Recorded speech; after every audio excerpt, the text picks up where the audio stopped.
Hey, what's up guys, welcome back to another monster video. So in today's video I'm going to be doing a monster analysis on the monster Doom Bloom from the current marathon. I wanted to make this video as soon as possible so you guys have an idea on how good this monster is, whether or not you should actually invest in it or not. But yeah, today I'm going to go ahead and do a full analysis. We're going to check out everything about this monster, so I hope you guys are excited. If you are, make sure to drop a like, subscribe. Anyways, it's going to get started.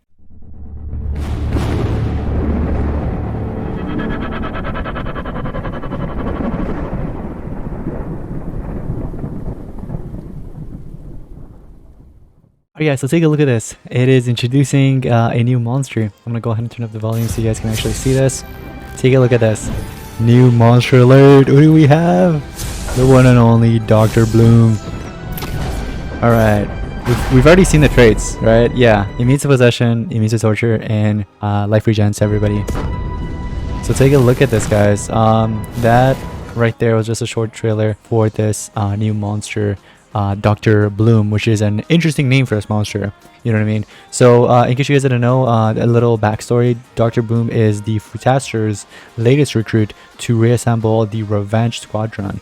We might see more about this, so we might actually know more about this and read in the saga. An expert poisoner with the potential to become your new favorite villain. I don't know about that, because I mean, first of all, the traits, that's what I've seen the most, but maybe the skills will actually change my mind. So let's go ahead and take a look at this monster. I wanted to go ahead and move my webcam on the top left corner so you guys can actually see the skills and everything. Take a look at this. We have, I believe that's bad, is that Bad Legions? I think that's Bad Legions, right, if I'm not mistaken, for the books. We have Bad Legions and villains, or maybe Undead, I think that is. We're gonna see it in the next page. But anyways, what matters is, first of all, let's actually talk about the design. The design is actually pretty cool. I actually do like the design. I think it's pretty clean. But let's take a look at the skills. That's very important for this monster, because I'm sure a lot of you guys want me to get into that straight away.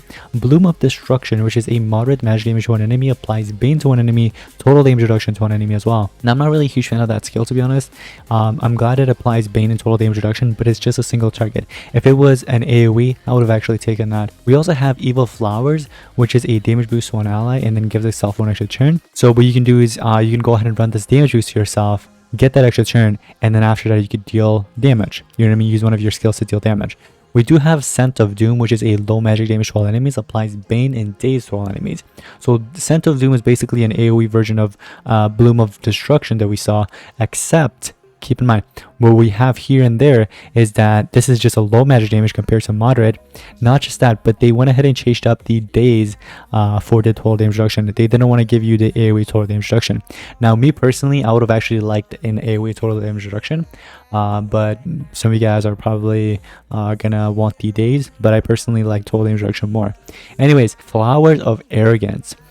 This is a healing seal by 50%. It's an AoE heal for 50% and double damage to all allies as well. I really like that, but honestly, so this is, what is this, like, his role is supposed to be, it's so all over the place, basically. Like, we have negative status effects that he kind of applies with torture, for example, which is, you know, Bane, but then the Bane is just one Bane, you know what I mean? It's not multiple tortures or anything, it's just one. You know, there's the days, like I said, with total damage reduction and stuff like that, and then he also apparently gives himself damage boost to, like, I'm assuming the damage boost is just to help him deal more damage, but then the damage boost is only, well, actually, it says it's to one ally. Hold on a second.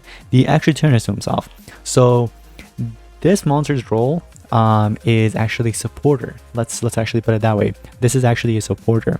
I thought that this damage boost was actually to himself. It's just the extra turn that's to himself. So this monster is technically a supporter, basically, especially with the AoE heal and double damage. You can run this monster as a supporter. So if you guys are probably wondering, is this monster good as a supporter? Well, unfortunately, we don't have any NER skills here, which is very important for a monster. NER would have been very, very, very helpful, especially for Flowers of Arrogance. I would have taken a heal to all allies by 50%, double damage, and obviously also NER. NER would have been first, obviously, but that would have been very, very huge, like I said. Or at least, the least they could have done was given an NER skill, negative effect removal. So if any of your allies have any negative sound effects like tortures or stun, control, any of those stuff, you can at least NER, damage boost, and give yourself an extra turn. That would have been pretty nice. But unfortunately, no NER so far. We might see it in other skills when we see the full sheet, but let's take a look at the stats, ladies and gentlemen. We get 1.2 million life, so 1,224,646 life, 40,064 power, and 21,920 speed. Now we gotta say the speed is actually very good. He has great speed, but then the life is low, so you're lacking life. What you can actually do in terms of runes for this monster, you can give in a mix of team speed or speed, but make sure it's mutated with life, okay? So you're most likely going to be running this monster alongside your attacker, obviously, which where you can actually do like use this monster as like a damage booster, for example. So you have that, not just a 50% damage boost, or it could be a 25%, but I think it's 50%. This one right here, evil flowers, and then right after that you can give in the double damage, so you have like 150% damage boost altogether. And you know what's crazy? This monster has the exact same trait. Correct me in the comments if I'm wrong, but this monster has the exact same traits as Fruitaster. Just a fun fact I want to throw out there.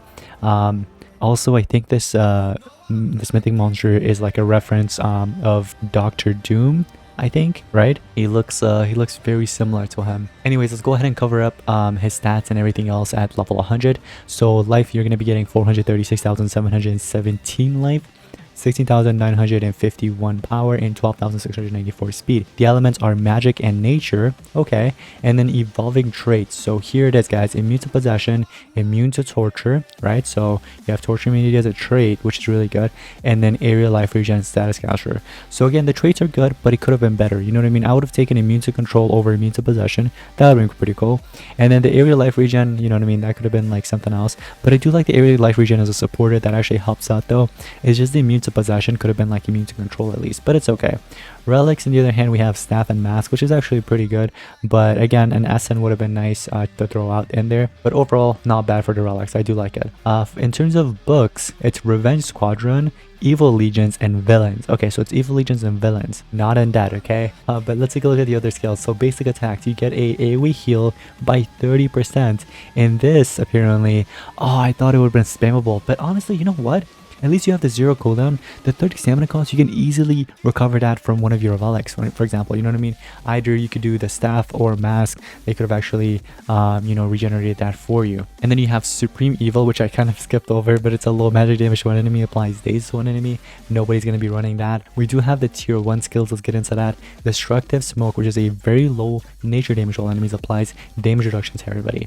Not worth running at all. The damage boost AoE to everybody, this might be worth running, which is actually a 0 cooldown, 34 stamina cost.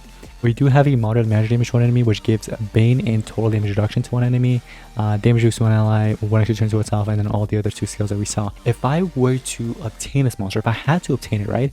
If I did obtain it, the 4 best skills I would personally run on this monster would be the tier 3, which is Scent of Doom, and then Flowers of Arrogance. I would also do Evil Flowers, right? This damage boosts one ally and gives an extra turn to itself. And then I wouldn't do the Bloom of Destruction. What I personally would run would be this AoE 30% heal right here, very similar to what also Fruitaster has as well.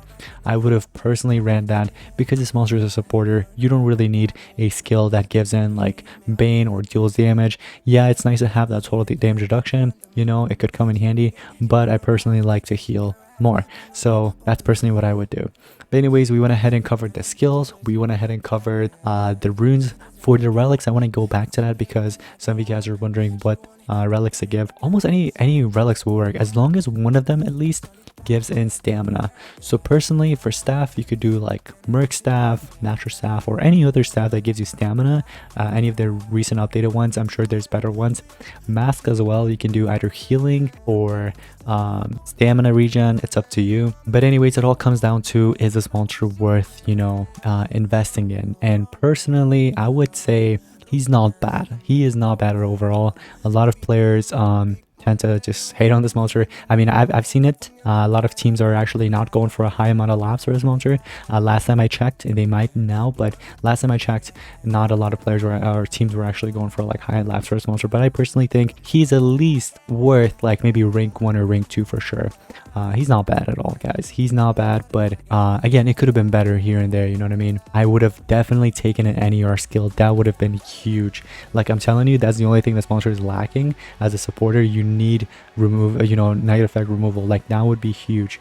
Even if it was like removes control, you know what I mean, control status effects or tortures, I would have actually taken that, but it's none of those guys.